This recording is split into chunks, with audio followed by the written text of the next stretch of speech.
kuwa na kitu chochote.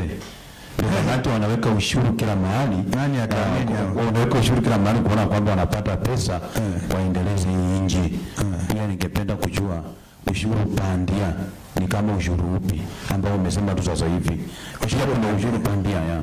Ushuru bandia ndio ushuru bandia. Okay, ushuru bandia ni ushuru usiofaa kama huo. Unaona sasa, nikupatia mfano wa mtu anachukua ardhi, public land, unapatia rafiki yako, alafu kutoka hapo unaambia Kenya walipe ushuru, ndio sasa rafiki yako aimarishe na by the way is a network, hata simiti hata nini.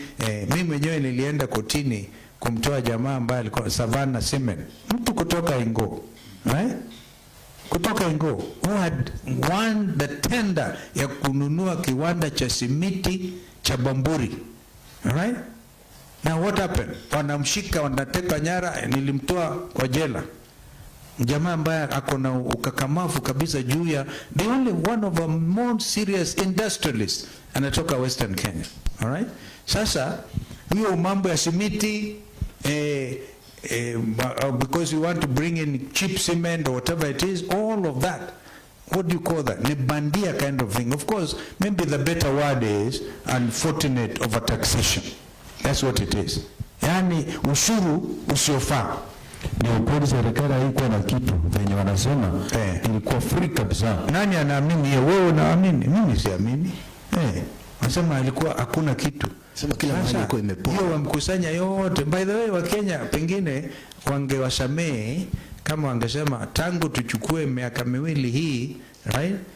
Pesa ambazo tumekusanya ndizo hizi na tunafanya kazi fulani na fulani. Lakini si ni uongo baada ya mwingine, uongo baada ya mwingine. Mpaka sasa niliona juzi mtu mmoja anajua kupiga tarumbeta sana, sio kama ni Mluya ama ni Mkamba, Mtsembi. Amepiga tarumbeta, akaingia akamaliza, and I think he has practiced. Akapiga tarumbeta mpaka akaingia Guinness Book of Records. Wengine hao viongozi wameingia Guinness Book of Records kuongea uongo zaidi ya 5,000 times. Na ndio wengine wakaza wakapata umaarufu kuwa the most corrupt leader in the world. Hiyo ni mbaya. Hiyo inadhuru hata heshima yetu, ambao wanahusika na wasihusika, because huyu ni kiongozi wa nchi.